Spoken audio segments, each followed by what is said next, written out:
என் தங்கப்பிள்ளையே, பல முறை உன்னை தேடி வந்த பொழுதும் சில முறை மட்டும்தான் உன் அம்மா என் வாக்கினை நீ கேட்டாய். என் தங்கமே, தவிர்க்க முடியாத சூழ்நிலையாக கூட உனக்கு இருக்கலாம்.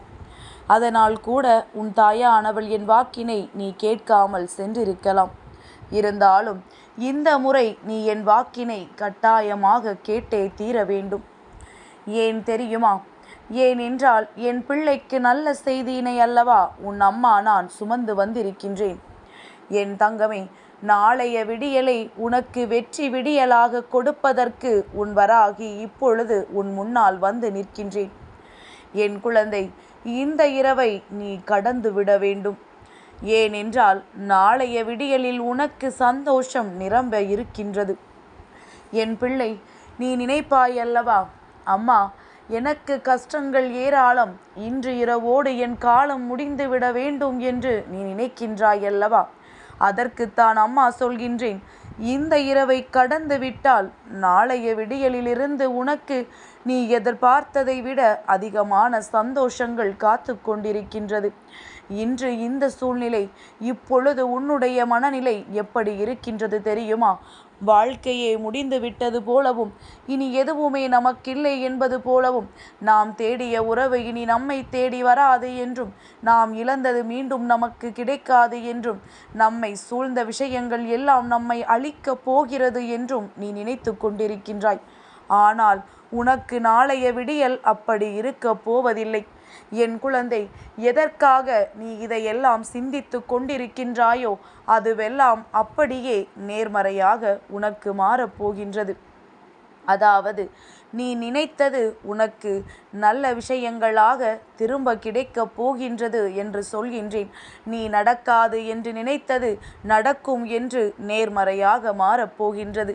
நீ கிடைக்காதது என்று நினைத்தது உனக்கு கிடைத்து விட்டதாகவே உனக்கு மாறப்போகின்றது. என் தங்கமே, அந்த அளவிற்கு நல்ல விடியலை உன் தாயானவள் நான் உன்னிடத்தில் கொண்டு வந்து கொண்டிருக்கின்றேன் என்பதனை நீ புரிந்து கொள்ளப் போகின்றாய். என் குழந்தையே, எதற்கெல்லாமோ நேரத்தை ஒதுக்குகின்ற நீ தினம் தினம் ஒரு சில நிமிடங்கள் உன் தாயானவள் என் வாக்கினை கேட்பதற்காக நேரத்தை ஒதுக்குவாயானால் உன்னுடைய மனதில் அப்பொழுது ஏற்படுகின்ற அந்த குழப்பங்கள் எல்லாம் அப்படியே நீங்கி உன்னுடைய மனதிற்குள் தெளிவு பிறக்க உன் அம்மா நான் உனக்கு உறுதுணையாக நின்று கொண்டிருப்பேன். என் தங்கமே, எனக்கு தேவை என்னுடைய பிள்ளைக்கான நிம்மதி. நான் ஒரு பொழுதும் என் குழந்தை கஷ்டப்பட்டு நிற்கதோ காயப்பட்டு நிற்பதையோ விரும்புவது கிடையாது. மாறாக என் குழந்தைக்கு ஒரு தெளிவு கிடைக்க வேண்டும். என் பிள்ளை இந்த சூழ்நிலை நம்மால் கடந்து வர முடியும் என்பதனை உணர வேண்டும். நான் அதை மட்டும்தான் உன்னிடத்தில் கொடுக்க முயற்சிகளை செய்து கொண்டிருக்கின்றேன்.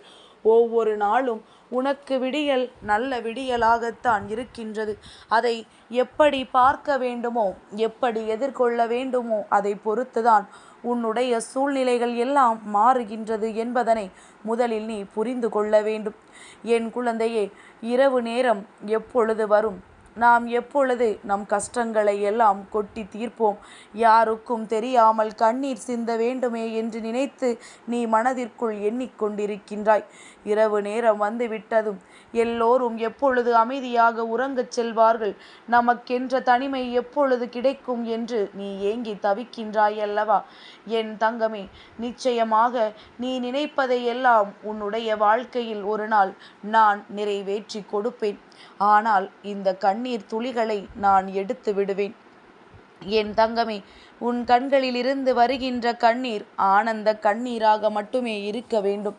நிச்சயமாக என் குழந்தைக்கு வேதனையின் உச்சத்தில் வருகின்ற கண்ணீராக அது இருக்கக்கூடாது.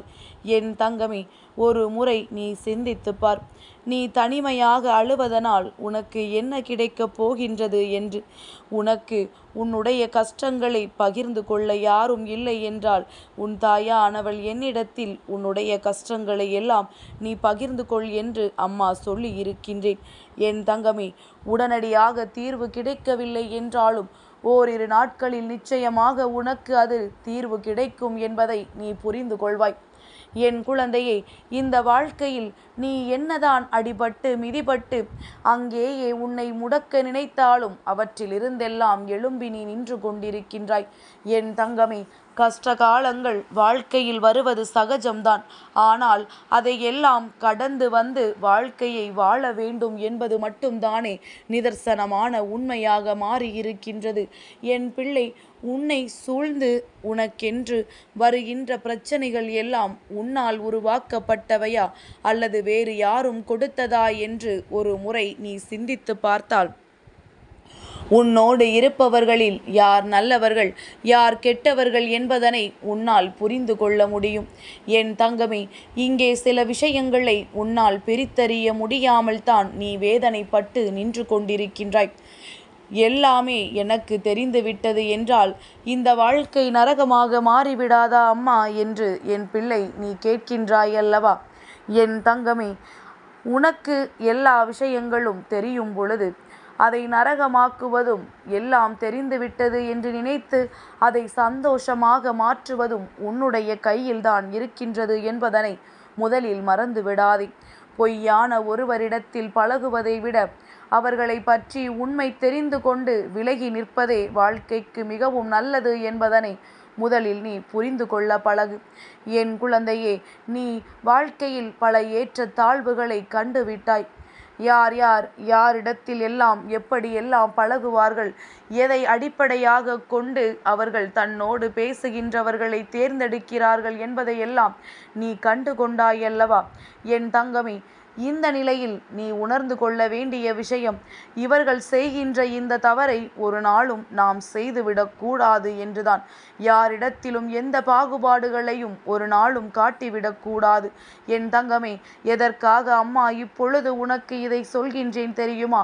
தெய்வம் உனக்கு ஒரு நல்லதை நடத்தி கொடுக்க வந்து கொண்டிருப்பார்கள். அந்த நேரத்தில் நீ இதுபோல ஒரு பாவத்தையோ அல்லது இதுபோல ஒரு தவறையோ செய்துவிட்டால் உனக்கான வேண்டுதல் ஒரு அடி பின்னோக்கி வந்துவிடும் என்பதனை முதலில் நீ புரிந்து கொள்ள வேண்டும். என் குழந்தையே, இப்படித்தான் வாழ்க்கையில் பலரும் தங்களினுடைய வேண்டுதல்களிலிருந்து பின்வாங்கி தங்களினுடைய வேண்டுதல்கள் விரைவில் நிறைவேற முடியாமல் தவித்து நின்று கொண்டிருக்கின்றார்கள். தெய்வம் கொடுக்கவில்லை என்று சொல்பவர்கள் தெய்வத்திற்கு உண்மையாகத்தான் இருந்தார்களா என்று கேட்டால் அதற்கு நிச்சயமாக அவர்களிடத்தில் பதில் இருக்காது. என் குழந்தையே, நீ நினைத்ததை அம்மா உனக்கு மாற்றி காட்டுகின்றேன். நீ நடக்காது என்று நினைத்ததும் இனிமேல் கிடைக்காது என்று நினைத்த விஷயங்களையும் நாளைய விடியலில் உன் கைகளில் கொண்டு வந்து சேர்க்க வேண்டியது உன் தாயானவள் என்னுடைய பொறுப்பு. என் தங்கமே, எதற்காக மனம் வருந்தி தவித்து நிற்கின்றாயோ, எந்த ஒரு உறவு உன் வாழ்க்கையில் வேண்டும் என்று என் முன்னால் கண் கலங்குகின்றாயோ அந்த உறவை நான் உன்னை தேடி வர வைக்கின்றேன். போதுமல்லவா என் பிள்ளைக்கு? இதில் அல்லவா சந்தோஷம் முழுவதுமாக மறைந்து கிடக்கின்றது.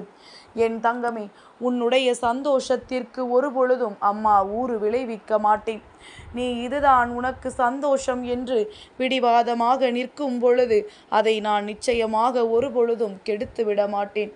அம்மா நீ கேட்டதை கொடுக்க மாட்டாள் என்று எப்பொழுது உனக்கு தோன்றுகின்றதோ அப்பொழுது நிச்சயமாக உன்னுடைய தேர்வில் ஏதோ தவறு இருக்கின்றது என்பதனை நீயே உணர்ந்து கொள்ள வேண்டும்.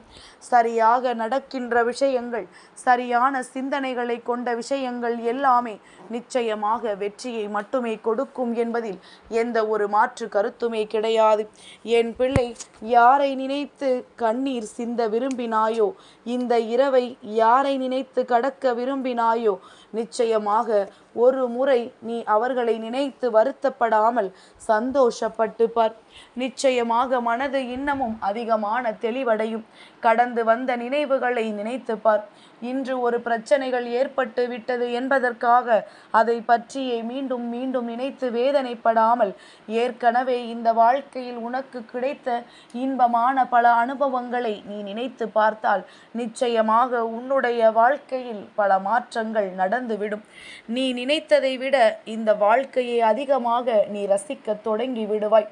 என் தங்கமே, இதுதான் உனக்கான வாழ்க்கை என்று தெரிந்து இதை நீ ரசிக்க பழகிவிட்டாயானால் நிச்சயமாக இனியும் உனக்கு அழகான நல்லதொரு திருப்பங்களும் சூழ்நிலைகளும் உன் வாழ்க்கையில் உருவாகும். அதை கண்டு இனி ஒரு நாளும் இந்த வாழ்க்கை வேண்டாம் என்று நீ சொல்ல மாட்டாய்.